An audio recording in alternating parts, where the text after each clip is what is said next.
Hello, welcome to White Birch Tarot. This reading is for, we'll say Thursday, November 9th, but actually it's kind of a month-long reading because Venus moved into Libra sometime yesterday.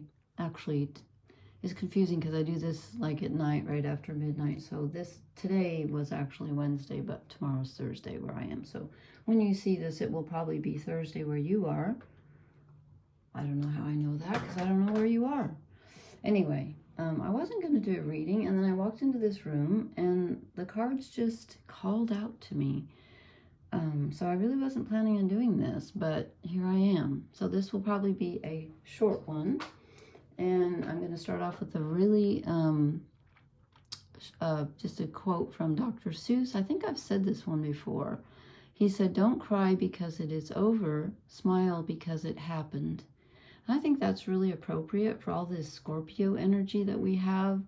Last time I posted, I couldn't remember what the moon was doing, and I should have known because we're having a Scorpio new moon on the 13th, which is really amazing because it's conjunct Mars and the asteroid Ceres, who is also Demeter, and it's opposite Uranus. And I just thought, seriously, I can't remember that, and I think it might even be trine Pluto. I'll have to look. No, I don't think it is. Anyway, no, I don't think it is. But anyway, there's a lot going on in the sky, and there's a lot of Scorpio energy, and so this is kind of an impromptu. And it's interesting because I was focusing on, okay, what is Venus moving into Libra? What is that going to do for the people that watch this? And I drew 3 feminine cards, 3 women, which is interesting because Venus, you know, is a goddess. And so we start off with the Maiden. This is a great card to get because this is the card of endless possibility and new beginnings. And since a new moon is the beginning of a new cycle, that makes sense. And I think this is going to be a really powerful new moon in Scorpio because, as I said, it's conjunct Mars, which is the co-ruler of Scorpio. Mars and Pluto both rule Scorpio. Mars was the older, you know, before they discovered Pluto. So this is endless possibility. And, you know, I listen to some astrologers on YouTube. My favorites are April's Arcana, and it's spelled A-E-P-R-I-L''S. April's Arcana. I listen to Molly McCord. I listen to Nadia Shah. S-H-A-H, not W. And anyway, they've all been talking about, you know, this intense Scorpio energy because Scorpio is the regeneration and the rebirth card because it's ruled by Pluto, the god of the underworld. So it's always the end of a cycle, closing something out and starting something new. And this looks like a really big one because of all the other planets involved. It's almost like a karmic ending. So the next card I drew was the Queen of the Day. And you know, I'm not real familiar with her. I've got the book on my lap. Grace, beauty, and blessing. You know what? That's Venus right there. Venus rules grace and beauty. It says she holds blessings in the palm of her hand, and she leaves peace, calm, and a sense of well-being as she passes. She is the embodiment of what we sometimes call a state of grace. She is the light after darkness, the sun and shadow of an awakening day. Wow, okay. That's really perfect, I think, for Venus moving into Libra and a new moon coming up in Scorpio. And then we get the Lady of Leprechauns. Here's another woman. She's holding some kind of fruit in her hand. If you watch Gemstone Tarot, you know that she's always pointing out the connection between women and fruit. And she's got a mask with a crystal unicorn thing coming out of it. And I'm just going to read the keywords for her. I love these cards. I really do. Okay, this is clear sight, foreknowledge, and fairy gifts.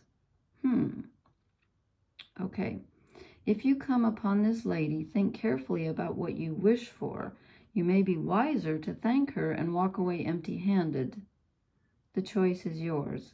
So it's the gift of clear sight. Do you really want to see things clearly? Because sometimes you can become disillusioned. Personally, I like the truth.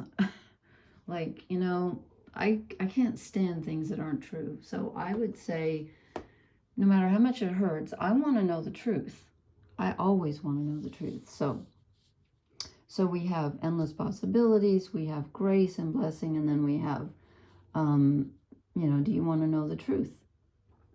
And I pulled these three. I was going to do these 3 oracle cards first, and so I had the collective in mind when I pulled them. They weren't for me because I actually did some for myself tonight, and they were different. But it's interesting because they're kind of similar, I think. Not, okay, maybe not. Anyway, I do blessed, which of course is, you know, the queen of the day, the state of grace. So we are blessed. Again, with all this Scorpio energy, it's kind of hard to believe that we're going to feel blessed, but that's what it's telling us, folks. So, and then we get between worlds, and I really like this one because this is, you know, let's see, what Pluto's doing something with someone. That reminds me of that. I've probably said this before too. Sir Arthur Eddington, that physicist, that when someone asked him, you know, what's his opinion of the universe, and he said, what did he say now? Something, whoops, oh, I just knocked a bunch of cards on the floor. Something somewhere is doing, we don't know what. I'm probably mangling what he said, but it was, that's really funny that a scientist would say. I love that. Oh, I was looking for I got distracted. I was looking for well, Venus just trined Pluto a couple days ago, and that's going to reverberate for a while. Anyway, so we're between worlds. You can't have change without moving from one state into another. And I love that this flamingo is moving from black and white into color. So that's good. That's a change for the better. And then this really smacks of Scorpio energy to me. Come to the edge. I mean, if there's one sign that has really intense emotion, it's Scorpio. And I'm not saying other signs don't have intense emotion, because they do. But I don't think, honestly, I don't think I've ever met a person with, maybe that's not true. I shouldn't generalize. Let me just say that Scorpio energy is extremely intense, and Scorpio people are often willing to come to the edge. And you know what? Scorpio is, I always think of them as like the private investigators of the zodiac, because they can see things that other people can't. My mom's birthday was the 7th. Well, she's passed on, but my childhood dog's birthday was the 8th, which was today. My sister's birthday is the 18th. So I was surrounded by Scorpios growing up. And I mean, I couldn't go to a mystery movie with my mom because within the first 3 minutes of the film, she already knew who the killer was. And she would tell me, and I'd always say, don't tell me. But she couldn't keep her mouth. She'd always tell me. Anyway, I digress. So, come to the edge. This is going to be a very intense new moon. Trust me on that. It really is. And it's going to be good. But, you know, when you're clearing out karmic stuff, which I think we're going to be, it can be a little uncomfortable. You might find yourself feeling like you want something to hold on to because it doesn't feel particularly stable, but that's because we're moving between worlds. So, yeah, I get to pick up cards all over the floor. And let's see, the 6 of Wands landed upright on the floor, the victory card. So there you go. We got that the other night. Anyway, I just want to do a short one. In the next couple of days, I'm going to do what I did. I think I did it last month. I'm going to do 4 signs, a reading for each sign, you know, 4 one night, 4 the next night, and 4 the next night. And so you can look for your sun, your moon, your rising. Sometimes I even will watch my Venus and Mars signs. And again, if you don't know them, if you can't figure out how to do astro.com, just email me, and I'm going to put my email in the comment section, just email me and I will, if you have to know your birth date, time, and place. If you don't know the time, then that's okay, but you won't know your rising sign and which houses things are in. But I could at least tell you, like if you say, I don't know how to do I don't even know my moon sign or whatever, I would be glad to do that for you. And also I'm going to include my, my quote, business email, because I am now open for private readings. So I'm going to post that in here. And if you are interested in that, just email me and I'll give you the details, the deets, as we say here in the States, and explain your choices and stuff like that. So if you're interested.